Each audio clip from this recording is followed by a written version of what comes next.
allegations of corruption involving Joe Biden have been raised in recent days. I'm sorry, I'm not answering your questions, okay? We're talking about the coronavirus.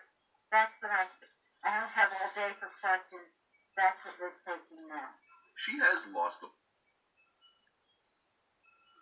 Is she absolutely that nuts that she won't take questions? What kind of a person is that is in our government? Oh, that's right. She's a Dumbo rat. In support of the Hive Mind channel, who's having some issues with censorship, we're going to play a little bit of his video. And a perpetuator of the status quo. So for this video, I'm going to make the case. I'm going to show you guys a little bit about what the Obama event was, because, let's be honest, not too many people watched it. And then we'll get into some analysis. I'll show you guys some articles as well that'll back up some of the points that I'm trying to make. But before we get into any of it, please make sure to leave a like, a comment, subscribe, and hit the notification bell to be notified every single time I post a new video. But most importantly, right now, my channel is being throttled by the YouTube algorithm, so please share my video as much as possible. My impressions, my views have taken over the last 3 days. 8 out of 8, every single video that I've posted has been suppressed by like 75% of the views that it should have gotten normally. My graphs are looking like this. I post a video, it starts going really, really well like it usually does, and then it's supposed to maintain that, and then all of a sudden it just falls off the face of the earth. So I don't know exactly what's going on. I'm probably going to make a video going over all of that later on today, but please share the video because my channel really needs it right now. Now with that out of the way, let's roll the tape. Alright, so yesterday Barack was in Philadelphia, campaigning for Joe, trying to get that enthusiasm going, and you know Joe Biden said, let's finish strong a couple days ago, as he hides in the basement. But Joe, before you finish strong, let's see if you can start off at least decently. And by you, I mean your surrogate, Mr. Barack Obama. And here's when we go to the event in Philadelphia, where he starts off very, very weak. For the first 5 minutes of his speech of his event, it sounded like this.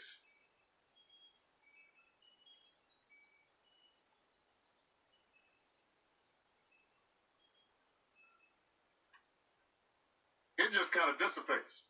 It goes away. What we have to do is always constantly figure out how do we institutionalize awareness and make those into laws and policies that can actually change the country for the better.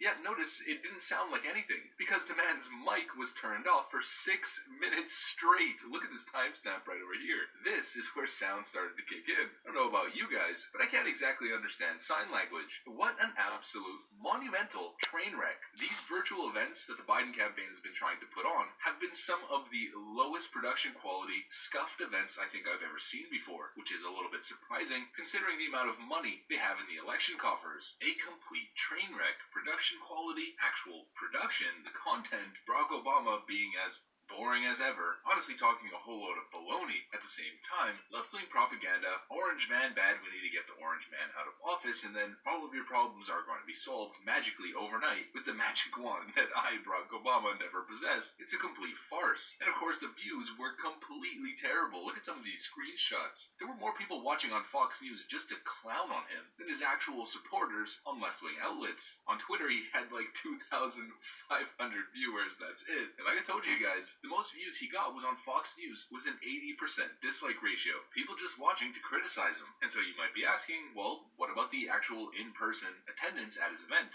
Well, not exactly better. Here's a screenshot to show you guys. Not the biggest crowd I've ever seen. So it's frankly just an epic fail from all fronts. And really, does it surprise you? You know, I think bringing on Barack Obama to campaign in the Rust Belt isn't exactly the brightest idea. I don't view that as being the greatest strategy to bringing over voters. The Rust Belt in 2016 staunchly rejected Barack Obama's legacy and voted for the current president. They voted for President Donald Trump when he had like a 35% approval rating, or I guess favorability at the time. You're talking about a place that was ravaged over the 8 years of Obama's reign. You're talking about a place that was sold out to foreign interests by that administration. Why would they all of a sudden be so enthused that Barack Obama is in their neighborhood? And that's the thing, they weren't. Most people probably didn't even know that he was there. People are sick of these kinds of politicians, especially in the Rust Belt. We've got this right over here, huge. Vice President of Flint, Michigan City Council endorses Trump. Mr. Trump would be the best thing for poor folks. Obama said our water is fine. Ain't nothing wrong with drinking lead. Listen to what he had to say.